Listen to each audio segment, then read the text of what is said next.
My hands were shaking, my chest felt tight, and I could barely breathe. I sat there staring at the evidence, hoping it wasn't real, praying it was all a mistake, but deep down, I knew. The man I gave my entire life to, the man I trusted completely, had betrayed me in ways I never thought possible. Have you ever had a moment where your whole world came crashing down and you couldn't decide if you wanted to cry, scream, or just disappear? That's exactly how I felt. But instead of breaking, I made a decision. And what I did next, it's something they'll never forget. Have you discovered a betrayal so deep it changed everything you thought you knew? Stay tuned as I share how I uncovered my husband's secret life and the unforgettable revenge that followed. Before we begin, write in the comments where you're watching from. And don't forget to subscribe, like this video, and click the notification bell so you never miss a story like this. My name is Leah Russell. I'm a 38-year-old mother of two, and until recently, I thought I had the perfect life.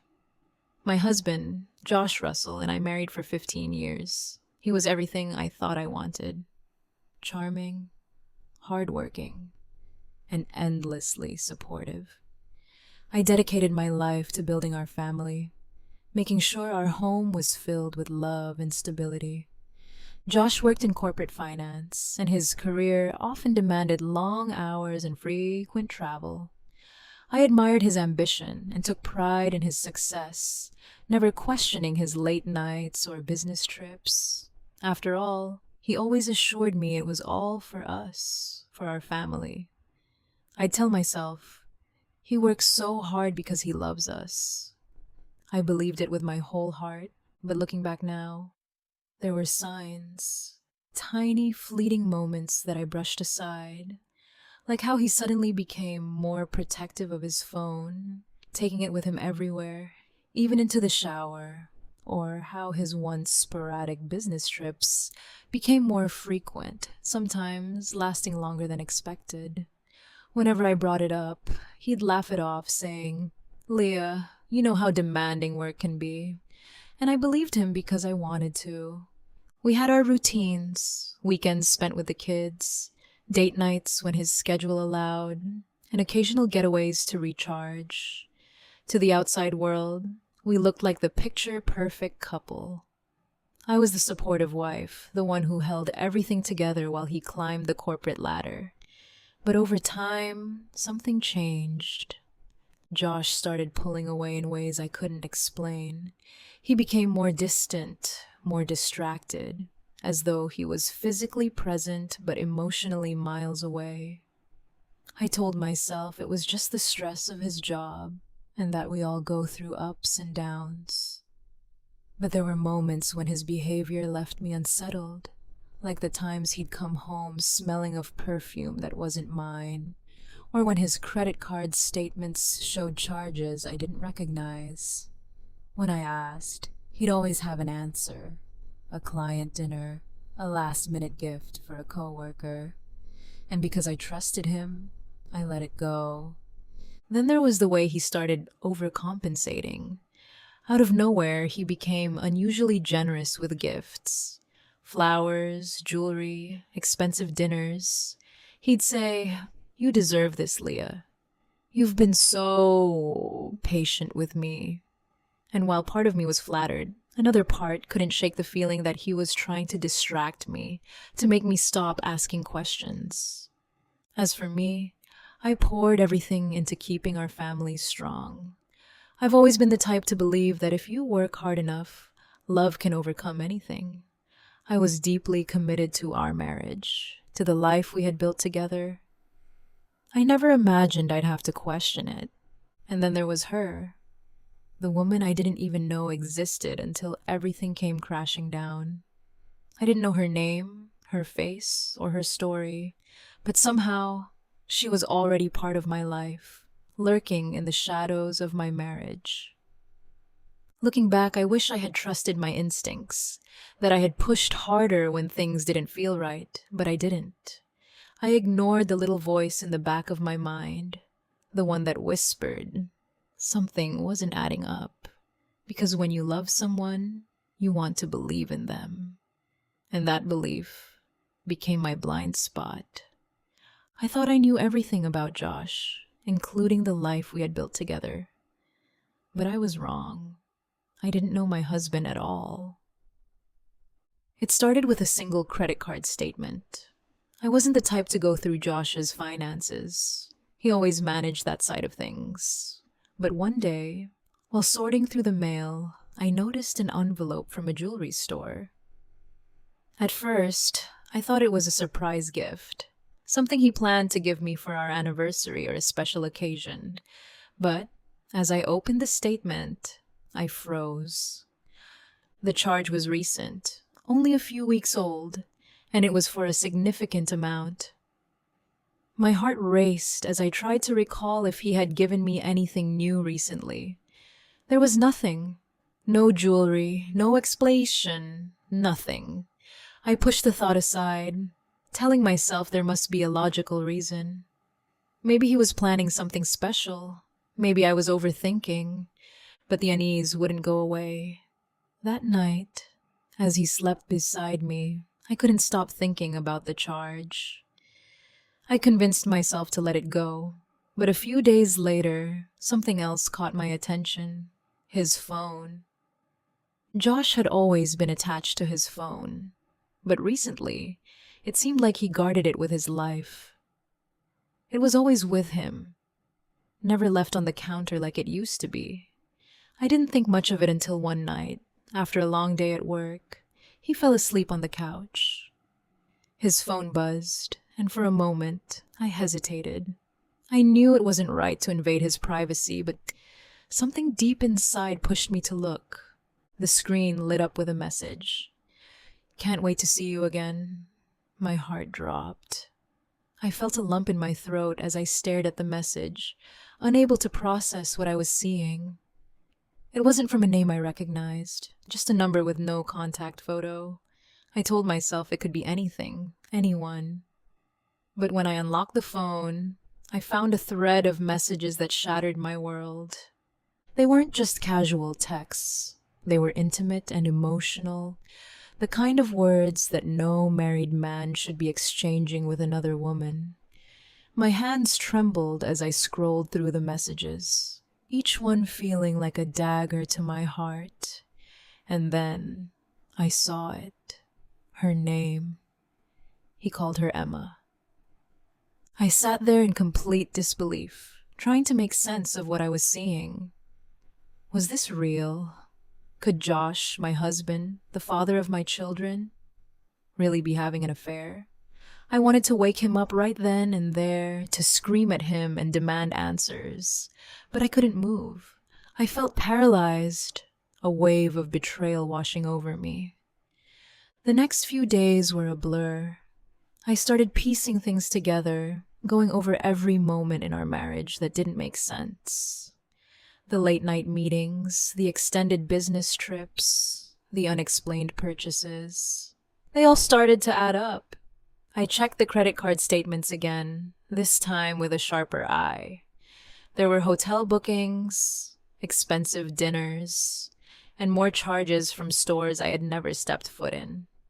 I even went back through our photos, searching for anything I might have missed. In one picture from a family event, I noticed his phone in the corner of the frame, face down on the table, a detail I had never paid attention to before. I began to realize just how carefully he had hidden this part of his life. It wasn't until I found the second phone that everything became undeniable. He had left it in his car by accident. A cheap, basic phone that looked completely out of place for someone like Josh. When I opened it, I felt my stomach turn. It was full of messages to Emma. The texts were detailed and explicit, talking about everything from the trips they took together to the way he was supporting her financially. I couldn't believe what I was reading. He was paying her rent, buying her gifts, and taking her to places he had never taken me. All while I stayed home, holding our family together, believing he was working to give us a better life. At that moment, it felt like my world was collapsing. My mind raced with questions. How long had this been going on? Who was Emma? Did anyone else know? Most importantly, how could he do this to me? To us? I didn't know what to do. I felt humiliated, betrayed, and utterly broken. But beneath all the pain, anger was building. I knew I couldn't confront him yet, not until I had everything I needed. So I stayed quiet, pretending I didn't know, while gathering every piece of evidence I could. Because if he thought I was going to sit back and let this destroy me, he was wrong. This wasn't over, not by a long shot. I didn't sleep for days. Every time I closed my eyes, I saw those messages. My mind kept replaying them over and over, each word cutting deeper. But I couldn't let the heartbreak paralyze me. I needed to know the full truth, no matter how much it hurt. I started with his bank statements. It wasn't easy. Josh had always been careful with our finances, but I managed to access the records online. What I found made my chest tighten. There were charges for things I couldn't recognize. Luxury boutiques, hotel reservations, expensive restaurants, and recurring payments that didn't seem to belong to anything related to our family. One charge stood out, a monthly payment to a property management company I didn't recognize. I searched for the company online and discovered they managed high-end apartments across the city. My stomach dropped as I realized what this could mean. I couldn't ignore it anymore. Josh wasn't just having an affair, he was supporting her financially. I couldn't face this alone, so I called my closest friend, Monica. She had been my rock for years, and I knew I could trust her. At first, I couldn't get the words out. I just sobbed into the phone, shaking as I tried to explain what I had found. Monica didn't hesitate. She told me, "Leah, we're going to figure this out together." Monica had a connection to a private investigator, someone discreet and reliable. I was hesitant at first. Hiring someone to dig into my husband's life felt like crossing a line, but I knew I needed answers. I needed the truth, even if it tore me apart. The investigator worked quickly. Within days, he uncovered everything. Josh had rented an apartment for her months ago, a small but luxurious place on the other side of town. He had been paying for it out of a separate account, one I didn't even know existed. The investigator also found receipts for extravagant gifts, designer handbags, jewelry, and even spa packages. Then came the photos. The first time I saw them, my heart broke all over again. There he was, my husband, walking hand in hand with her, laughing, looking at her the way he used to look at me. One picture showed them at a rooftop restaurant sharing a bottle of wine. Another showed him kissing her outside the apartment I was now all too familiar with. The investigator gave me the address of the apartment. I wasn't sure what I planned to do with it, but I needed to see it for myself. One morning, after dropping the kids off at school, I drove to the address. I parked a few buildings away and waited, my heart pounding so loudly I thought I might pass out. Hours passed, and I started to doubt myself. Maybe he wouldn't show up. Maybe this was all a mistake. But then I saw him. Josh pulled up in his car, dressed casually, like he wasn't hiding a thing. My chest tightened as I watched him walk to the building and ring the buzzer. Moments later, the door opened, and she stepped out. She wasn't what I had imagined. She looked young, carefree, like someone who hadn't carried the weight of 2 kids, a home, and years of sacrifices for a marriage. She smiled at him, and they embraced before disappearing into the building. I couldn't breathe. My hands gripped the steering wheel so tightly they started to ache. I sat there, frozen, tears streaming down my face. I kept asking myself, how could he do this? How could he throw everything away for her? I stayed there for hours, hoping to catch another glimpse of them. I needed to see more, to understand. Just before sunset, they walked out together, holding hands. They laughed as they strolled down the sidewalk, looking so comfortable, so at ease, like a couple without a care in the world. It felt like a knife twisting in my chest. Every step they took felt like they were walking all over the life we had built together. I wanted to scream, to run after him and demand answers, but I stayed in the car, watching as they disappeared around the corner. When I finally drove home, my mind was spinning. I had all the proof I needed, but now I was faced with a question I wasn't ready to answer. What was I going to do? Part of me wanted to confront him immediately, to throw the evidence in his face and watch him squirm. But another part of me, the part that still held onto the years we had shared, hesitated.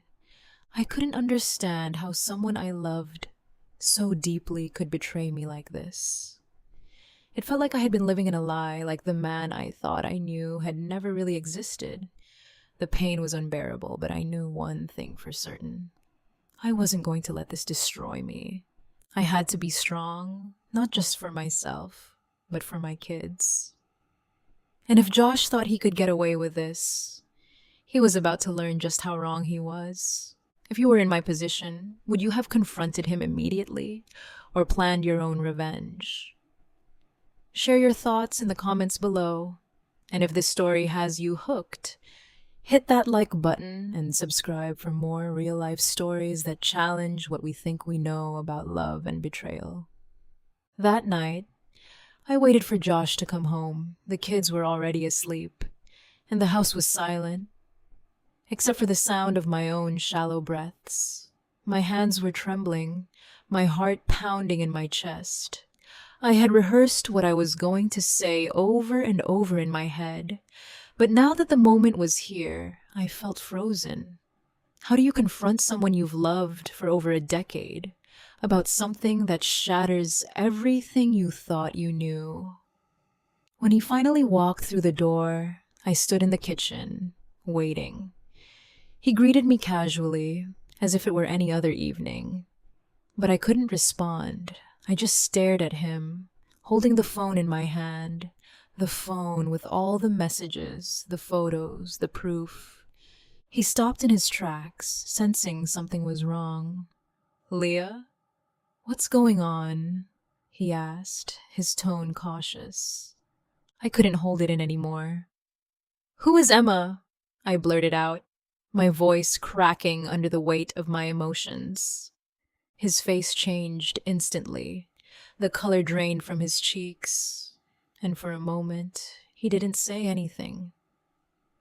"I don't know what you're talking about," he said, but his voice was unsteady, betraying him. I held up the phone. "Don't lie to me, Josh. I've seen everything. The texts, the photos, the apartment. How long has this been going on?" He froze, staring at the phone like it was a weapon aimed at his chest. "Leah, listen, it's not what you think," he started, his voice laced with desperation. "Not what I think," I repeated, my voice rising. "You've been paying her rent, buying her gifts, taking her to places you've never taken me. What part of this isn't what I think?" He ran his hand through his hair, pacing the kitchen. "It's complicated," he said finally, avoiding my eyes. Complicated? I felt my anger boiling over. "You've been lying to me, to our kids, to everyone. For what? For her? Do you even realize what you've done to this family?" He stopped pacing and looked at me, and for the first time, I saw guilt in his eyes. "I didn't mean for it to happen," he said quietly. I laughed bitterly, the sound filled with pain. You didn't mean for it to happen? Josh, this isn't some accident. This is a choice you made over and over again. Finally, he sat down at the table, burying his face in his hands. It's been going on for a little over a year, he admitted, his voice barely above a whisper. Hearing him say it out loud felt like a punch to the gut. A year. 12 months of lies, deceit, and betrayal. I felt the weight of all the sacrifices I had made for him, all the times I had put him and our family first, crashing down on me. Do you even love her? I asked, my voice trembling. He looked up at me, his eyes red and filled with regret. I don't know, he said. It just happened. I didn't mean to hurt you. I stared at him, unable to comprehend how the man I had built my life with could sit there and say those words. You didn't mean to hurt me? I repeated. Josh, every single thing you've done has hurt me. You didn't just betray me. You betrayed our family, our vows, everything we built together. The room was silent except for the sound of my shaky breaths. I felt humiliated, enraged, and heartbroken all at once. All those years of supporting him, of trusting him, of building a life together. It all felt meaningless in that moment. He reached out as if to comfort me, but I stepped back, tears streaming down my face. Don't, I said, my voice firm. You don't get to comfort me. You don't get to pretend that this is something we can fix with an apology. He sat back, defeated, and for a moment I saw the weight of his actions finally sinking in. But it wasn't enough. His regret, his apologies, they weren't enough to undo the damage he had done. I stood there, staring at him, my mind racing. I wanted to scream, to throw something, to make him feel even a fraction of the pain he had caused me. But instead, I took a deep breath and made a decision. This isn't over, Josh, I said, my voice steady despite the chaos inside me. You might think you've gotten away with this, but you haven't. Not yet. I turned and walked out of the kitchen, leaving him sitting there in silence. I didn't know exactly what I was going to do next, but one thing was certain. I wasn't going to let him and Emma walk away from this unscathed. They had taken everything from me, and now it was time for me to take something back. I spent the next few days in silence, letting the weight of everything sink in. Every time I looked at Josh, I felt a mix of fury and heartbreak, but I didn't let it show. I needed time to think, to plan, and most importantly, to act. Revenge wasn't about getting even. It was about reclaiming my dignity, my power, and everything they thought they could take from me. The first step was practical. I went through our financial accounts with a fine-tooth comb, something I had never done before because I trusted Josh to handle it. What I found only fueled my anger. He had been funneling money from our joint accounts to support Emma, her rent, her lifestyle, her gifts. I sat there staring at the numbers, feeling both betrayed and determined. If he thought I was going to stand by and let this continue, he was gravely mistaken. I immediately contacted the bank and froze all our joint accounts. Every single one. I wasn't going to let another dime of my hard-earned money go toward their affair. When the bank official asked if there was a particular reason, I simply said, I need to protect myself from my husband. The clarity in my voice surprised even me. Next, I made copies of everything. The bank statements, the credit card charges, the text messages, and the photos from the private investigator. I created a neat little folder with all the evidence carefully labeled and set it aside for the right moment. But I wasn't done. I thought about Emma, the woman who had inserted herself into my life and stolen what didn't belong to her. I knew where she lived now, thanks to the private investigator, and I decided to pay a quiet visit to her apartment building. I didn't go to confront her. That would have been too easy. Instead, I went straight to the leasing office. Posing as a concerned neighbor, I asked the landlord if he was aware that one of his tenants had been using funds from a married man to pay rent. I showed him enough evidence to raise eyebrows, but not enough to get myself into trouble. The landlord was shocked and promised to look into the situation. That was all I needed to hear. With Emma's financial support cut off and her living arrangement now in question, I turned my attention back to Josh. It wasn't enough to just freeze the accounts. I wanted him to feel the weight of his betrayal. I started sending copies of the evidence to select people in our lives. His closest co-workers received anonymous envelopes with photos and receipts. His parents and siblings got a polite email with a PDF attachment explaining that they might want to ask Josh about his extracurricular activities. The reactions started pouring in almost immediately. Josh's mother called him in tears, demanding to know if it was true. His boss pulled him aside at work after one of the anonymous packages arrived, asking if anything was going on that might compromise his professional image. I stayed silent through it all, watching as his carefully constructed facade began to crumble. Then came the final step, the letter. I spent hours writing it, pouring every ounce of my pain, anger, and betrayal into the words. I included copies of every piece of evidence I had collected, from the texts to the receipts to the photos. I wanted him to see in black and white exactly what he had done and how thoroughly he had destroyed the life we had built together.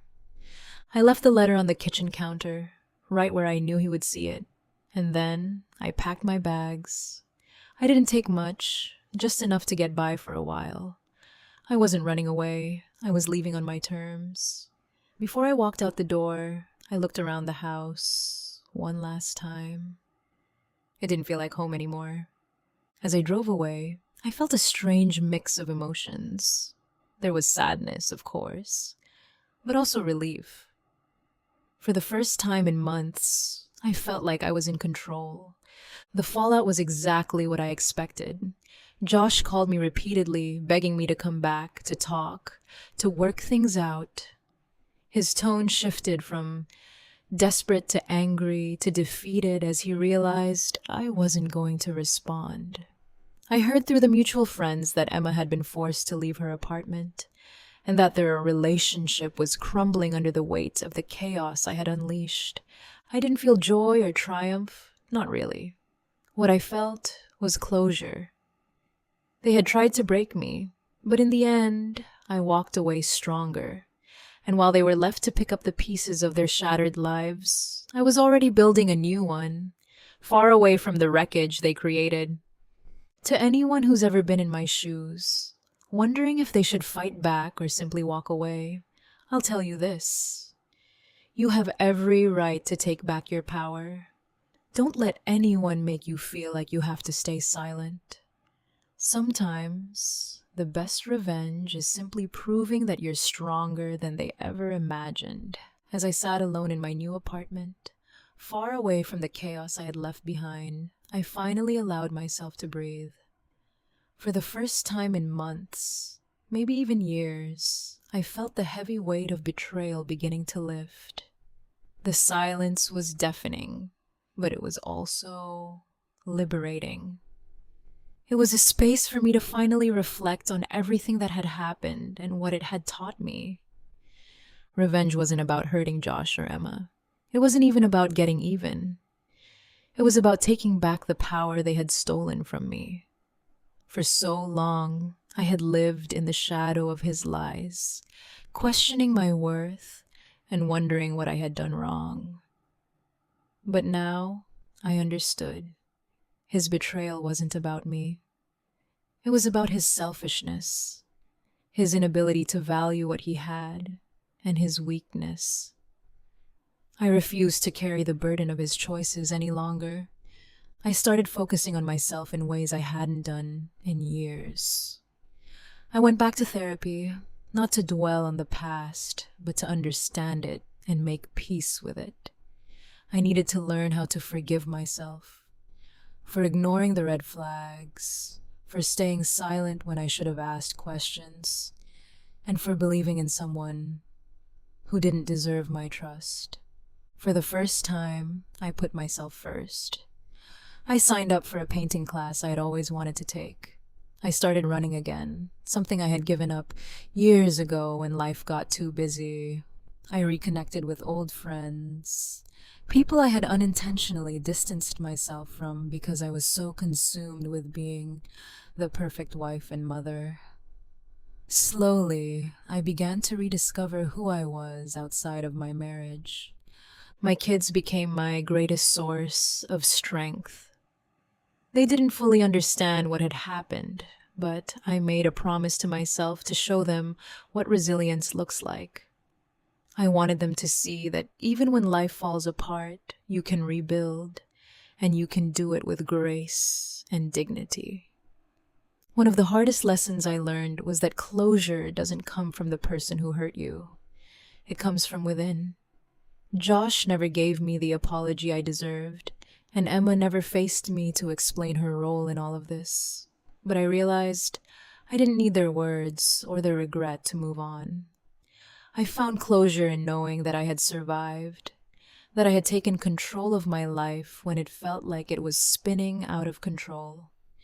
To anyone who's listening, let me say this. Your worth is not determined by someone else's ability to see it. You are not defined by their betrayal, their lies, or their failures. You are defined by how you choose to rise from it. In the end, I realized they thought they could break me, but they underestimated the strength I had been building all along. They thought their actions would define me, but instead, they set me free. As for Josh and Emma, they're nothing more than a chapter in my story now, a chapter I've closed and left behind. My life isn't about them anymore. It's about me, my kids, and the future I'm creating. They thought they'd broken me, but the truth is, I came out stronger than ever. What would you have done in my shoes? Would you have fought back, or would you have walked away? Let me know in the comments. I want to hear your stories, your strengths, and your perspective. We're all stronger than we realize, and sometimes it takes a storm to show us just how resilient we are. Make sure to like, subscribe, and click the notification bell so you never miss another story of resilience and strength. Thanks for watching, and remember, you are stronger than you think.